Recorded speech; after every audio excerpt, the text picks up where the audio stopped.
Too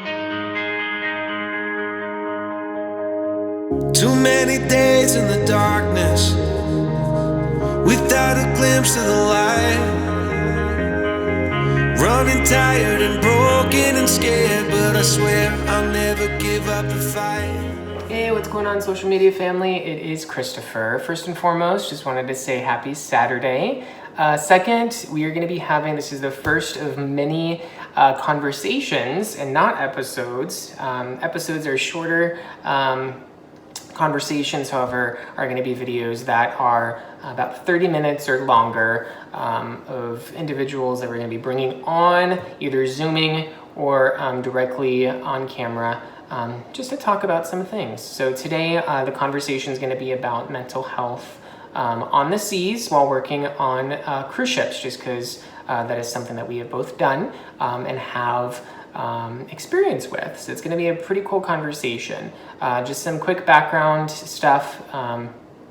This is strictly both pros and cons. If you guys are looking to maybe start working on cruise ships, please do all of your research beforehand, just so that you're making a educated decision before you sign that contract. Alrighty, but let's get started.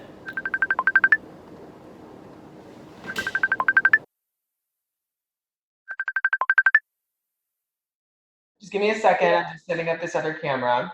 But so I wanted to talk about what's really interesting, and I wanted to welcome some of our viewers that are going to be watching this, not live, but it's going to be posted after. So what we're going to be talking about today is something that's very exciting, but also something that's both touched both of our lives, and that is working on cruise ships. So we both have very passionate views on it, and we both love traveling, which is great. And this is a great vehicle for multiple people around the world who want to maybe do something in hospitality, but also want to travel as well and help people. And that's, I think, something that we want to express as well in this. But something that I really want to address in this topic is mental awareness and mental health while people are working on cruise ships and doing that. And maybe we can address a little bit about those topics together. So maybe can you talk to me a little bit more about what you did on the cruise ship and maybe some of your experiences that you had? Alrighty, so I joined as a lighting technician. Okay. So if people don't know what that is, lighting technician is you work in the main theatre and you're fixing lights, you're operating lights. Sometimes you get to do pyrotechnics, which, blowing things up on stage. Mm-hmm. So much fun. And just to give everybody kind of a quick background as well, we both met each other on one of our assignments together. And we just clicked right away. Part of our job was to really make sure that we have this seamless team that just comes together, and we did do that, and it was great. We met some really incredible people along the way as well. But my job, just to give you guys some more background as well, was the floor technician. Or if you guys are more familiar with kind of what stage management does here on land, they both have very similar properties. So, which is very cool. But yeah, so that's how Haley and I met, just to give you guys a little bit of background. But you can continue. I still remember the first time I met you, I walked into the main theatre and you were standing on the stage, and it was of one of the shows, and it was all glitz and glamour, and you were like, "Hi." I was like a little bit of a diva, but it was fitting. It was fitting. So yeah, absolutely. Maybe walk me through a little bit of the experiences that you experienced during this contract. Well, as you know, I had a different contract beforehand, and I was on there for about 6 or 7 months. Okay. It was shorter than the contract that we were on. How long are these contracts normally? I think it was about 6 months. I remember I was on there for Christmas, and that was different. But it was an interesting experience because by the end of the contract, I didn't want to come back. Right. I was very much dead set on never coming back, never coming back. Mm-hmm. And I was like, oh, I'll give it a go one more time. And I'm so glad I did because that experience was a lot different. Right. Still quite tough as well. Like, I think with my first contract, it was really, really hard because what happens with the technicians is that we have a handover. Mm-hmm. And so you have that handover period of like 2 weeks. So you get to learn the shows, what needs to be done. And considering that the contract before I met you, it was my first ever contract. And I walked in and there was no lighting technician. So I just got pretty much handed over this entire Bible of being like, here's everything. And then shows. And I was like, wait, I haven't worked with this console. I don't know any of the shows. You want me to do what now? But I just took it on board and went with it. And it all went well. Mm-hmm. I mean, there was a couple of like, oh my goodness moments, but we got through it. That's the main thing. And I guess just the contract that we met, that my second contract, and I think it was your second contract too, actually. It was actually, yeah. So it was perfect. But really to give some more people the background just for, because I know that there's a huge community right now, especially in our generation. A lot of individuals like ourselves like to go cruising. I'm somebody who still loves to go cruising. But they're completely two different communities. People who are cruising on the ships and then people who are working hospitality, entertainment, all underneath the cruise ship to make those trips possible. And I don't know if a lot of you know, but there's so much that happens behind the scenes to make everything possible. And it's in those circumstances that you have to be careful and you have to really draw boundaries, not only with yourself, but also set up yourself for success. That way you're not wearing yourself down. You're not putting too much caffeine into your diet, which is what I did. And we could talk about that later. But later. You're working 12 to 14-hour days for 8 to 9 months straight. So, I mean, that's the longest that the contract can go, but I mean, each contract varies. So it's very easy for, at least myself, I had to make sure that I was setting myself up for success. I was working out every day, and I was taking time to make sure that before the shows would kick off every night, that we were writing down goals and what you wanted to do.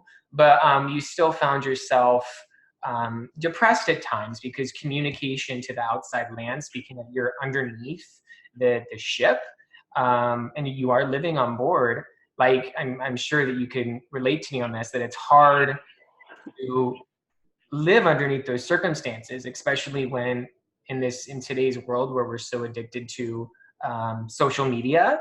It's hard to live within those bounds because there's one, you have to pay for internet, two, you're cutting it. It doesn't work half the time. Right, and you're working half the time, exactly. So, but maybe, I mean, talk to me a little bit about that. I mean, what did you do in your spare time that either made the difference for you or made things a little difficult? What made a difference for me, or what I tried to do, was because, as you say, like, 14, 15-hour days, super long on your feet. And that's not necessarily in one whole chunk. That's, say you'll do 3 hours in the morning, then you'll break for a little bit, and then you've got a couple more hours and so on. And so for me, it was really hard with some social media stuff because of the fact that, I'm in Australia and I was working in America. Mm-hmm. I couldn't contact my family when I wanted to. And that was really big thing for me because, like, I'm very close with my family. Mm-hmm. And when things would happen, or my mom tried to call me, it was like, it's like 2:00 in America and it's 4:00 in Australia. I'm like, this doesn't work. This doesn't work. And another thing that was so difficult was that just even internet reception as well. So like, I try to send a message to family. I mean, thank goodness for Facebook, I guess, because texting was going to take forever. Right. But I message them and it would be like, okay, I have to wait, an hour for it to send or something like that. And another thing that I found that was really difficult for me with the whole internet thing was that I remember my first contract, 2 weeks before I was to end that contract, I got a message from my stepmom saying that my dad had gone into hospital because of his heart. And I was freaking out, going, I'm on the other side of the world. I can't do anything. I can't be there for him. I was freaking out. And the good thing was that he was okay and everything. But when you're on the other side of the world and you're so restricted with that internet, you feel helpless. You feel like you can't help your family and you're so cut off from that world. Right. And what I used to do, especially at nighttime, because, we'd have all this paperwork and stuff like that, whenever I'd have downtime, I always tried to relax myself, whether that was, put on a TV show and just kind of chill out, do some drawing and just have that in the background, kind of feel like home a little bit. I always listen to music. I know we went to the gym quite a bit as well together. Right. Just stuff like that, because you need to get your mind off the fact that you're living on a ship and you are restricted to this tin can. That's the best I can put it. It's a metal tin can. I'm so happy you brought that up, because it really is like what you were talking about, like our living quarters. When you experience, this whole like tiny living here in the United States, it's like kind of taken off, but you're literally living in a closet. With somebody else. So, and it's what's interesting too is that these entertainment housing environments that they have on the ship is actually better than some of what like housekeeping and engine crew are experiencing. Like a lot of these crew members are sharing showers. So, and it comes down to a sanitary thing as well. So it's just when people are doing this, you have to make sure, and if you ever wanted to travel the world, which is a great vehicle to do this, and see different aspects and do maybe a job in hospitality or maybe entertainment that you might like or that you're talented for, just keep in mind that these are some of the sacrifices that you might have to make. So, but that's something that definitely coming from somebody who was taking all of these tools and accessories, and I was taking advantage of them at home. I kind of took things for granted, living in a bigger space here in the United States. And it kind of was a wake-up call when I when I was on the ship. I was like, oh my gosh, this is a thing. But it definitely... You don't need like 20 different hair products, Chris. I know. I'm sorry. I couldn't deal with it. But I think diving in a little bit more to a mental aspect of it as well, and just mental health, people have to make sure that they're in the right state of mind before you sign on to a contract, because you are agreeing to certain terms and conditions when you are signing this contract. And you have to remember as well is that you do have kitchens and stuff there, and there's food for you, but there are limited resources than when like living on land. So if somebody were to sign on to a contract and either be just not mentally there, and they shouldn't be, but there should also be certain types of resources put in place as well, to where they would be able to help.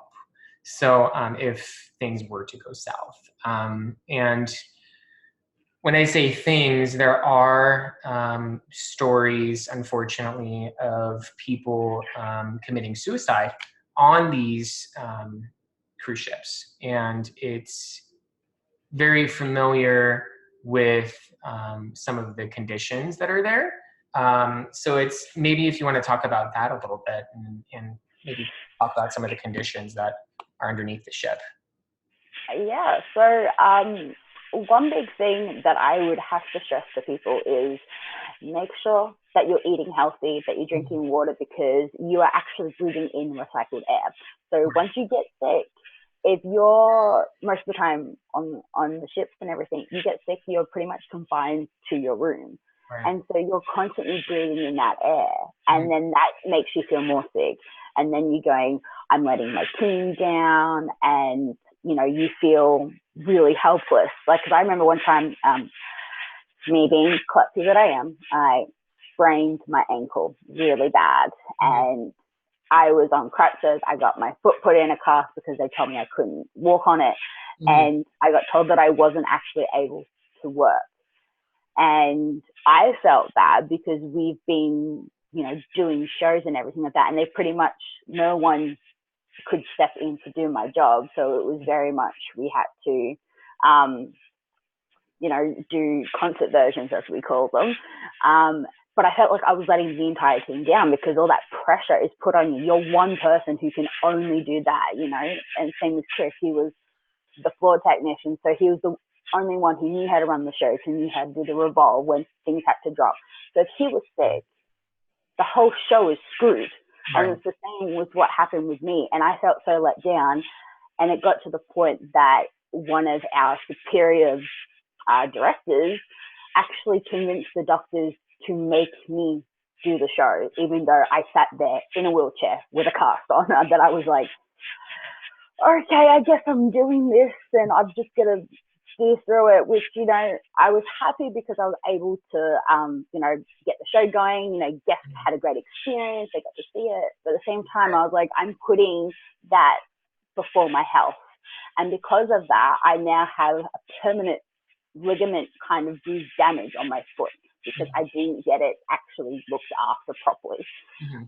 So that's really annoying for me. So whenever I go running, I sprain my ankle every single time on that one.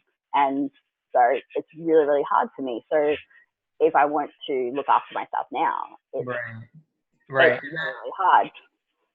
But another thing that I'd say with the conditions as well in the ship is that you try and get off the ship whenever you can.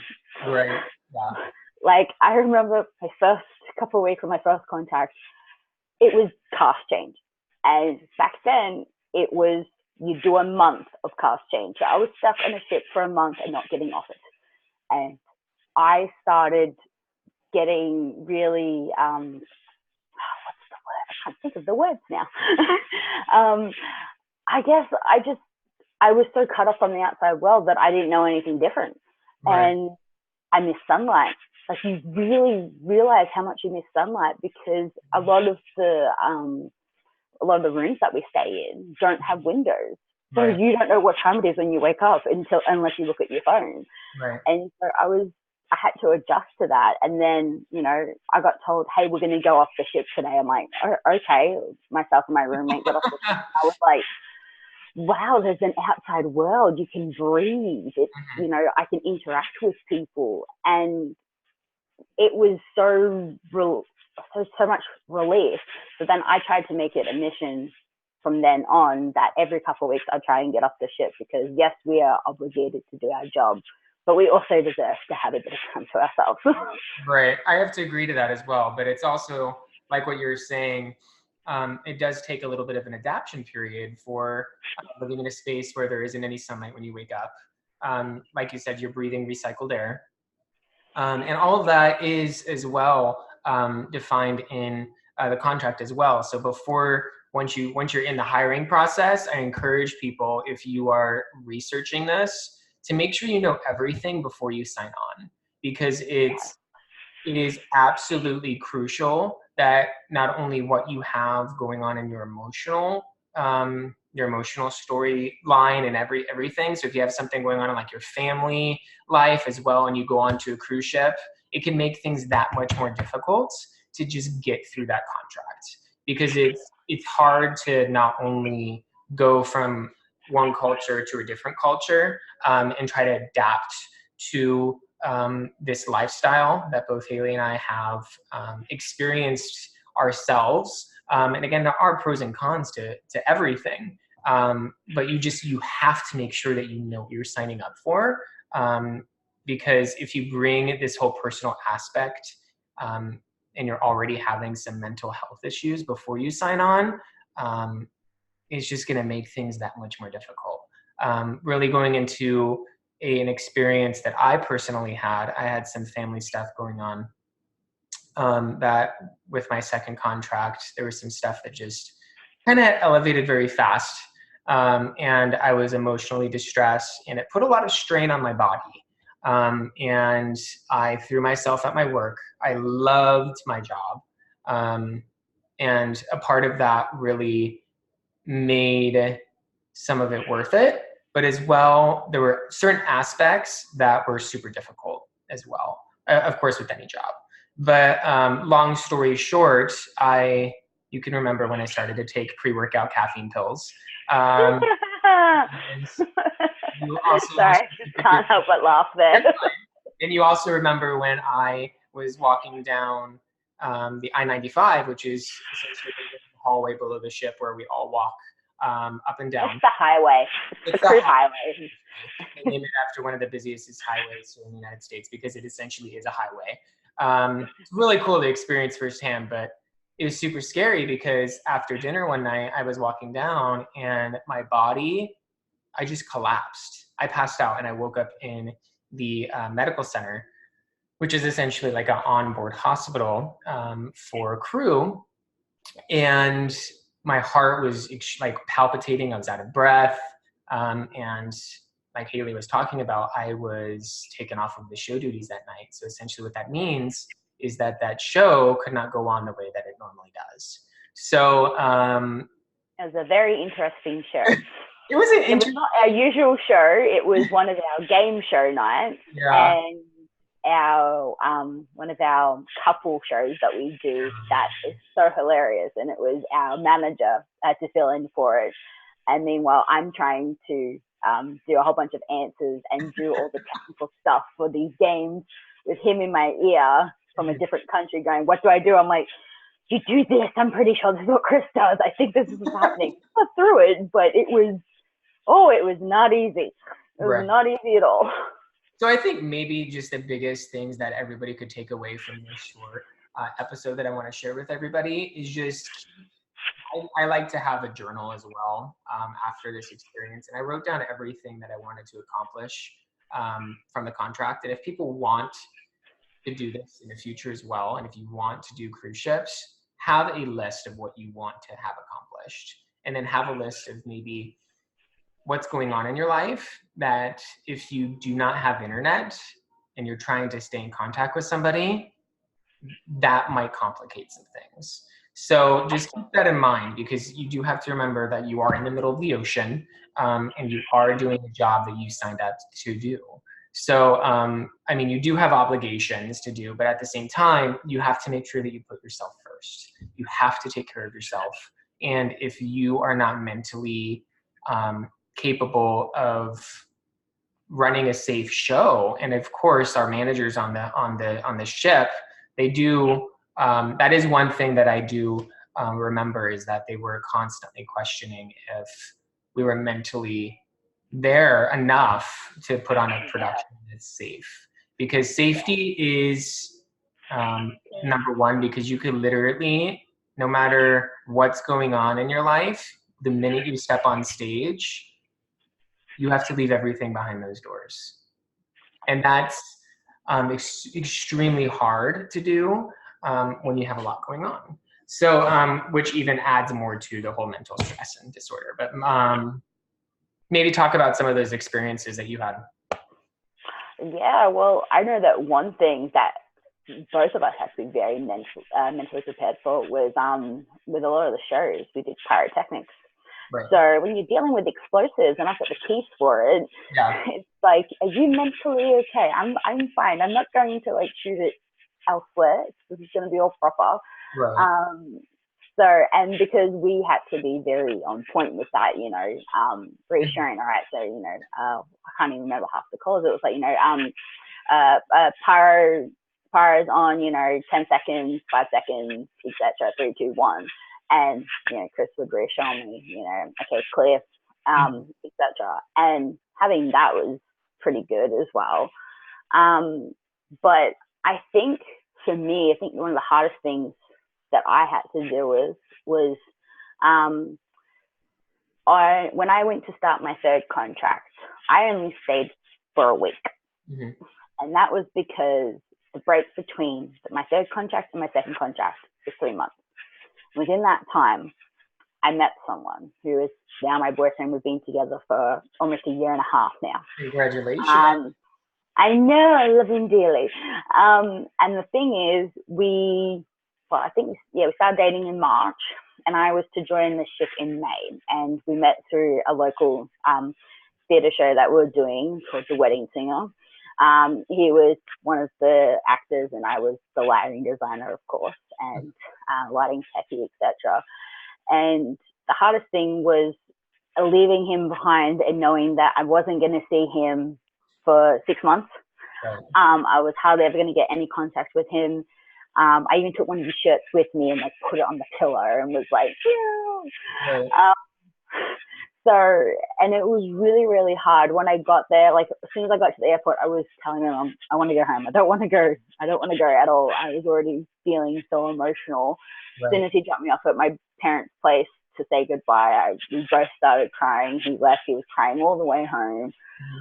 I was crying on the plane. When I got to the hotel, I was crying. You know, I woke up early and FaceTimed him because he was going to bed after a show, and I was waking up, and I was like, I don't know if I can do this. I don't know if we're going to be able to speak to each other because, you know, shows by the time we got home was 11 o'clock at night here, and it was like 5 o'clock in the morning there or something, like where I was in America, and I was like, this is going to be too difficult.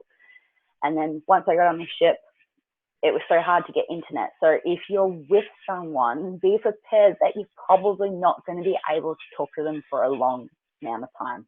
Right. For me, it was really, really hard. You know, you can go out in port and you can do all that, but you're not going to have that physical touch. And some people I know bring out their partners on cruise ships and stuff like that. But my boyfriend wasn't able. We knew that wasn't going to happen because, you know, his job didn't pay the best at the time. And, you know, he'd have to get a passport and stuff like that. And of course, I'd be willing to pay as well, but we just worked out that it wasn't going to work. So it was going to be 6 months of me not seeing him. And that really got to me. And I completely broke down. I rang my mom. I was like, do this. And she goes, well, lucky for you, I'm having my knee surgery and I need you to come home ASAP because I need someone to look after me. So I went home straight away. As soon as I got there, I was like, I have to go home because my mom was having knee surgery and I had to go look after her. So I was lucky with that I got to come home.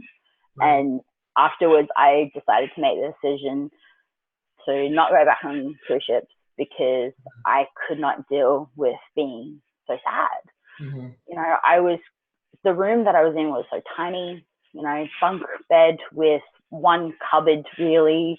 You have a shower that you share with someone else. Mm-hmm. And I just felt so cut off. And I was like, I can't do that to someone who I've fallen in love with and everything. So, and I knew straight away that my mental health was going to go straight down. And it already started. I knew that was going to happen. And I noticed that on my second contract. I think it was about a month after you left, I think, Chris. Yeah. Then I noticed everything kind of turning to crap in that way because as a lighting tech, when I left and went home. Yeah, when you left and went home, well, that was in January or something like that. It was just after Christmas. Right around Christmas time. Yeah. Afterwards, I felt really depressed and stuff. This was everything that was going on because we had just tried to get through cast change. My best friend had left. Right. I didn't really feel connected with many people. Like I did, but I didn't. I had new roommates constantly, but I just felt really down in myself. And I tried to go to the gym and everything, but it just wasn't really working for me. And then it started to affect my work. I actually ended up not really wanting to do any maintenance on lights. Mm-hmm. Which, if you don't do maintenance and lights, the shows look crap. Right. It doesn't look. That you recognize that, and you recognize that you needed to go home to fix some of that feeling that you were feeling. A lot of individuals, once they sign on to a contract, if they leave and they breach that contract, they're not allowed to come back. within Yeah. circumstances. So I again, think they have like 6 months. Like if you were to go home on a emergency right. thing like what I did, you have 6 months to join, like to come back. But it has to be, you got to pay for it. You've got to show proof and everything. Like I know someone who was on the same contract as us, who's from England, and she decided to quit. And if you quit from cruise ships, not like, okay, cool, you go off now. It's you get escorted by custom security, like national people, all the way to the airport, all the way out to the gate, and they watch you get on the plane. They don't leave the site because, you know, some people will quit and then want to live in America. It was known on board as the 5 o'clock or 6 o'clock a.m. knock. Yeah, I'm not jumping back on board. I'm in Mexico already or something. Yeah. You know? And a lot of people do that too, because you have to think about it as people, and I thought about it from this perspective as well. If you tell somebody that you're going to end their contract halfway through a cruise and you're in Mexico, from a customs perspective, that person could get off that ship and not come back. And so you come into a big security aspect as well. But I mean, there's multiple like situations that you have to think of. Yeah, I think from memory as well, I think I spoke to one of our higher up directors, and I spoke to him about like, what's the situation with that? Because I think it was someone had gotten fired, and because in previous times, you know, if you get fired in the middle of the cruise, they get watched, they get escorted by security everywhere. Right. It's not only just to watch them, it's pretty much for their safety, because some people go, what's the point? This is everything, and they'll end it. And so that's the thing that they do sometimes. But I know what they've started to do now. It's the knock on the door as well in the morning, which happened to a friend of mine the day that I left my second contract. I remember one of my really good friends on the ship as well. That happened. I mean, I was on my second contract was almost, I think was it like 8.5, almost 9 months? You did almost 9 months, yeah. It felt really long, but because of what some of the stuff and my family stuff that I was going through, I wanted to put myself into my work, and I threw myself 110% at my work. And when I got home 2 months after my contract, around February, March, I got home in December, my body started to shut down because it did not know how to handle how to not be moving constantly for such long periods of time. So I was having I didn't know at the time, I was having extreme anxiety and panic attacks where it felt like I was literally, my heart was going to come out of my chest. And I was so upset because I was like, how was I able to work 14 hours on a ship, but then here in the United States, working for a retail company, I can't even pull off an hour because I was so just exhausted.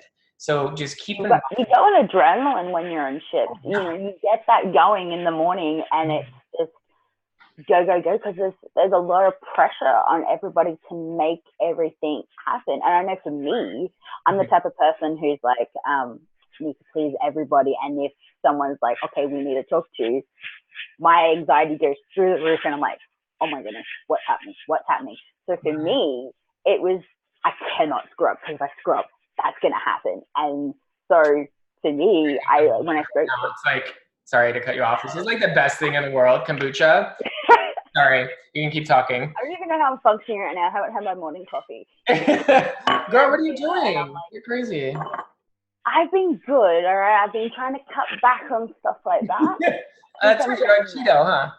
I'm trying to get there just a little bit. But yeah, because of the type of person I am a person that likes to please people and not get into trouble.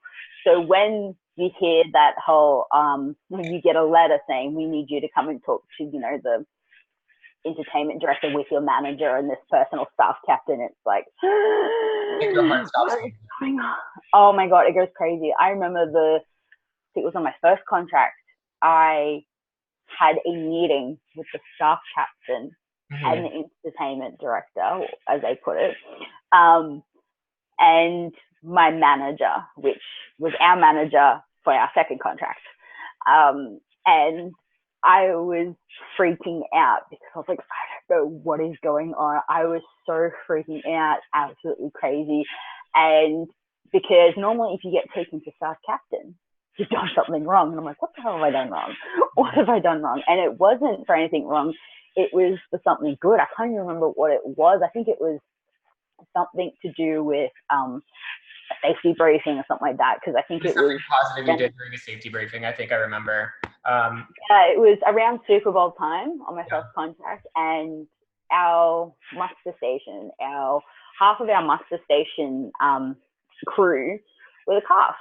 And they decided that we had to bring the show forward. So the cast went off to go get ready for one of the opening show for the cruise. And I got stuck with about 300 to 400 guests drunk. And I was like, how the hell am I supposed to like get this together? I did it. But right. but that whole time leading up to it, going to talk to staff captain, I was freaking out. And if you're the type of person who gets anxiety really, really quickly, and you're not really up for, disagreements or getting in trouble, etc., that's probably not the best environment for you to be in, because I know for me, it was horrible. I would freak out. You can kind of tell with certain terms. And the thing is, it's not like you can go home and escape it. You are still stuck on this ship, and you go back to your room, but they can still call you nonstop, and you just can't get away as much as you'd like to. Right. So just a warning to people that, if you have that type of thing, it's probably not the best environment for you to be in, because your anxiety will go through the roof. And then you start to become paranoid about every little thing. I remember I used to get paranoid. You're not going to be left on the middle of the island, like little stuff. Yeah. Yeah, little stuff like that. But also, like, if I wasn't, up at a certain time and working on lights by a certain time, I would freak out that I'd get in trouble because I wasn't doing enough maintenance or anything like that. And because it's such a big part of the job, sometimes, like, I even felt bad even asking my fellow team members, especially Chris as well, to be like, hey, do you guys mind staying back on a port day and helping me with lights, when it's like they also need to go out and experience freedom. Right. Whereas I'm like, this is a bit annoying. I mean, it was fine when it was tech on duty, but when I was tech on duty, I needed someone else to help me. It was really, really hard for me to ask people for help, because I even have problems with that now. I hate asking people for help, especially like money troubles or something like that. If I know that I can't make a bill or something like that, my boyfriend will be like, hey, like, give me some money, or I'll give you some money for fuel. And I'm like, no, because like I feel like I'm in debt. I feel horrible for it.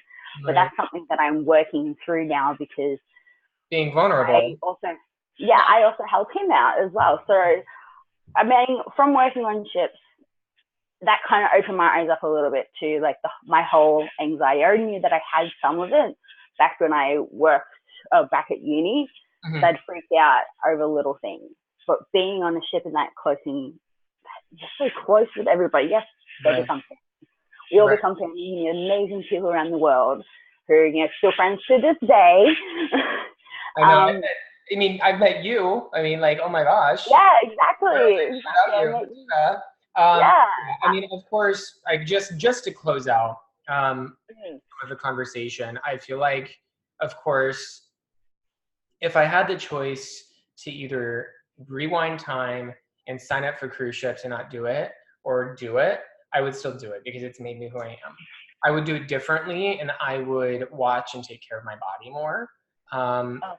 And just watch certain things in my environment, because your body is your sanctuary. And that's something that I've learned over this whole multiple hospital visits with panic attacks and stuff, which is super scary, is that the environment that you're in and what you're putting inside of your body makes all of the difference to everything. And especially for some of the environments, say you couldn't get off the ship for maybe 14 days, which is very plausible. Some of the only socializing activity outside of the shows and our job was involving drinking, which is a depressant. So Crew bar, cheap drinks. I mean, it was a lot of fun. I got tonight that you did not enjoy our wine mastered movie. Girl, I did it. I loved it. Let me say, I'll be the first one to say I enjoyed it. But after a little bit of time, when you're the only one in the crew bar, there are multiple times where you have multiple drinks.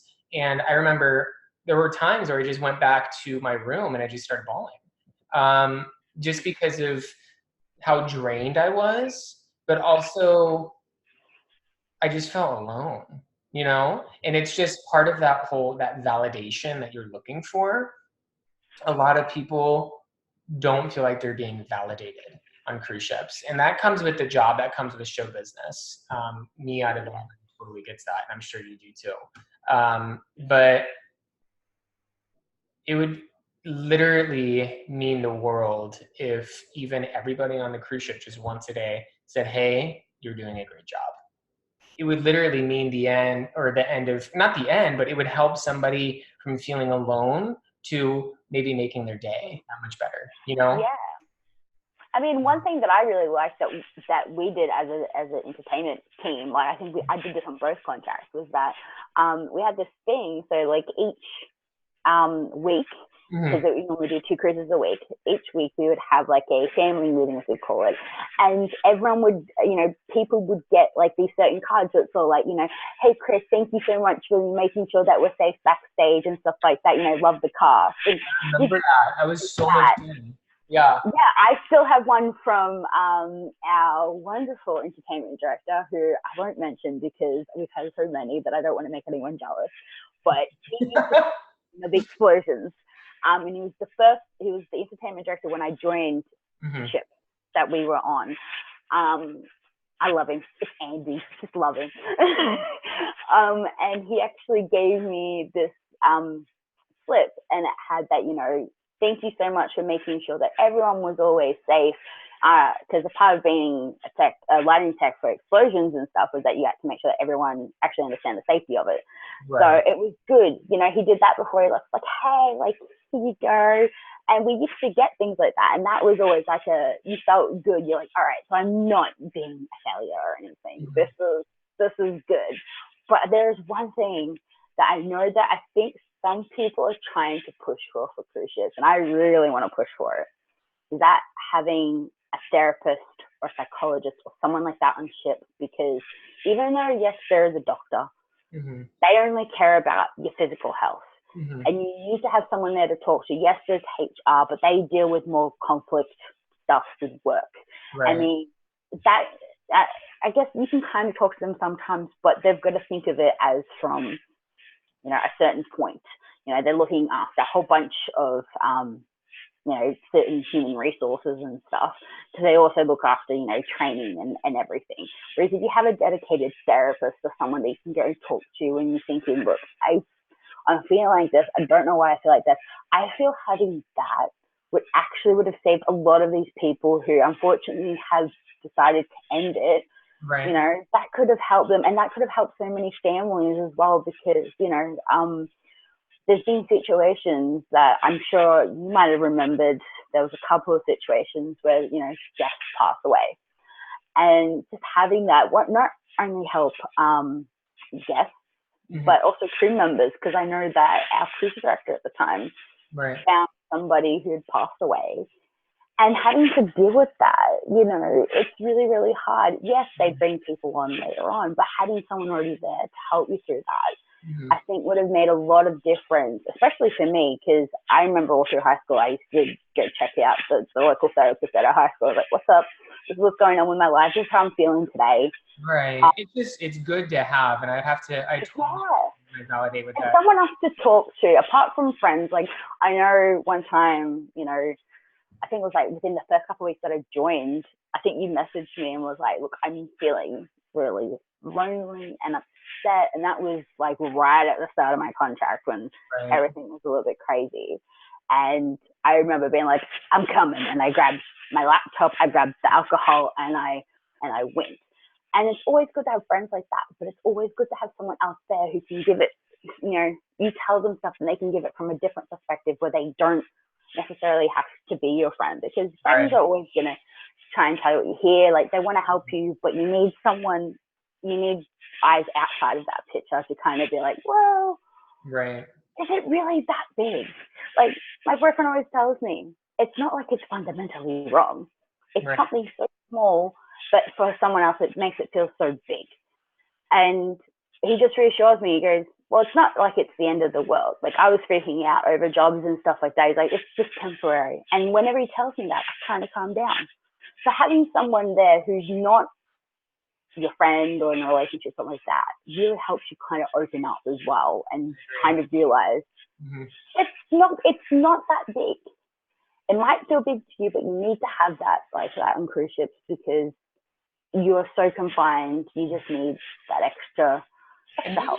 Until then, maybe sharing this with enough people. And the reason why I wanted to do today was to bring awareness to this, not only to the crew and future crew who are thinking about signing on, but also to the guests, because the guests making that much more of a difference. Because I mean, even for the modern cruise ship has like, I think like 3,500 guests, and then maybe like 1,500. Something like that. Actually, my mom's going on a cruise tomorrow. You are? My mom is. Oh, okay. I was like, oh my gosh, stop it. And believe me, I love cruise ships, but it's taking the time, even thanking your dinner crew or your waiter or your waitress, be like, you know what? You are amazing, and I validate that you are doing a great job. It's just really having that human connection. And I feel like there are so many people who have forgotten that we're humans, and we're all humans, no matter what ethnicity, what age, what sex. You are all human. We're all human. We're not like crazy people running around with no like ears or, you know, I mean, even those people are humans as well. I mean, it's just making sure that people are validated, and it's making sure that people know that they're cared about, so that they don't make drastic decisions when they're in the middle of the ocean by themselves, you know? So, Haley, I just wanted to thank you so much for having this conversation with me. I am ready to run out of time on recording, because I think we recorded like an hour. I don't know. Let's see. Oh my goodness. Although I do have to say as well, with that whole like crew member thing, please thank like your waiters and stuff like that, because they actually have a lot harder than we do. We're lucky that we only live with 2 people and share 1 bathroom. Some of them have to share a bathroom with like 6 other people, you know, and they have like the really like gritty, dingy jobs. We had entertainment, and we were classed as staff and not as crew. And they don't get the privileges of going out and going up and getting burritos and burgers and stuff like that up on the decks with guests. So if you interact with them, give them a hug. Give them a hug. Yeah, absolutely. They are some of the most sweetest people you will ever meet.